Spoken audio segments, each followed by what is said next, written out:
అందరికీ ప్రైజ్లో. ఈరోజు దేవుని వాగ్దానం. ఈరోజు వాక్యం యెషయా 48వ అధ్యాయం 12వ వచనం. యాకోబు, నేను పిలిచిన ఇశ్రాయేలు, నాకు చెవియొగ్గి వినుము. నేనే ఆయనను, నేనే మొదటివాడను, కడపటివాడను. ఈ వాక్యం ద్వారా దేవుని మనతో ఏం మాట్లాడుతున్నారంటే, యెహోవా దేవుడు ఇశ్రాయేలీయుల మొండితనాన్ని గద్దిస్తూనే వారిని విడిపించేవాడు తానేనని గుర్తు చేస్తున్నారు. వారు ఊబిలోని చెరలో ఉన్నప్పుడు వారిని పిలిచిన దేవుడు వారిని మర్చిపోలేదని ధైర్యం చెబుతున్న సందర్భం ఇది. యాకోబు, నేను పిలిచిన ఇశ్రాయేలు, నాకు చెవియొగ్గి వినుము. దేవుడు తన ప్రజలను పేరు పెట్టి పిలుస్తున్నాడు. ఇక్కడ యాకోబు అనేది వారి బలహీనతను, ఇశ్రాయేలు అనేది దేవునితో వారు పొందిన నూతనత్వాన్ని సూచిస్తుంది. కేవలం వినడం మాత్రమే కాదు, దేవుని మాట పట్ల పూర్తి శ్రద్ధను, విధేయతను కనపరచాలని దీని అర్థం. భూమి మీద ఉన్న అబద్ధ దేవతలు కాదు, నిజమైన విమోచకుడు నేనే అని దేవుడు తన ఉనికిని చాటుతున్నారు.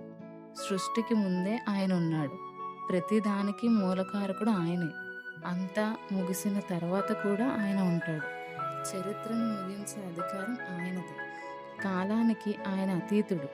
ప్రారంభం నుండి ముగింపు వరకు అంతా ఆయన నిరంతరంలోనే ఉంటుంది.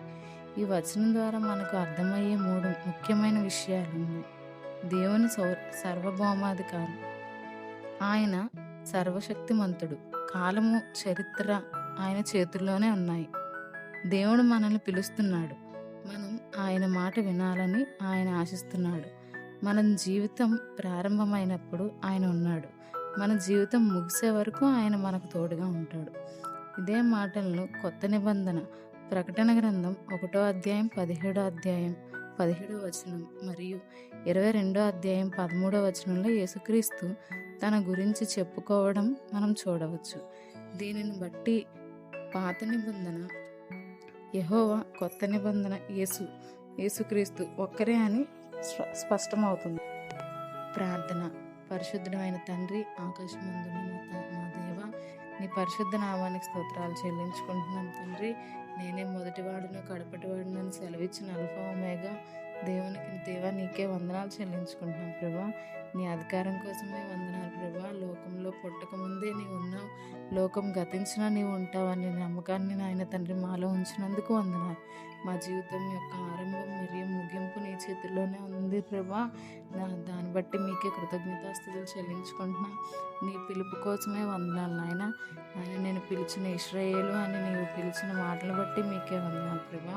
మమ్మల్ని కూడా నీ బిడ్డలుగా పిలిచి నీ కృపలో మమ్మల్ని చేర్చుకున్నందుకు వందనాలు ప్రభా. నీవు మాట్లాడేటప్పుడు మా వైపు నాయన చెవియొగ్గి నాయన తండ్రి, నీ వైపు మాత్రమే చెవియొగ్గి ఆయన హృదయాన్ని, అలాంటి హృదయాన్ని మాకు దయచేయండి. లోకపు నాయన శబ్దాల మధ్య నీ స్వరాన్ని నాయన గుర్తుపట్టే జ్ఞానాన్ని మాకు దయచేయండి.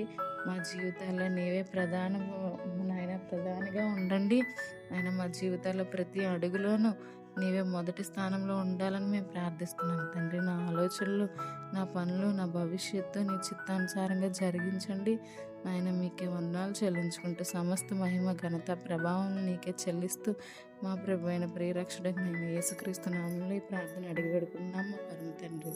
ఆమేన్.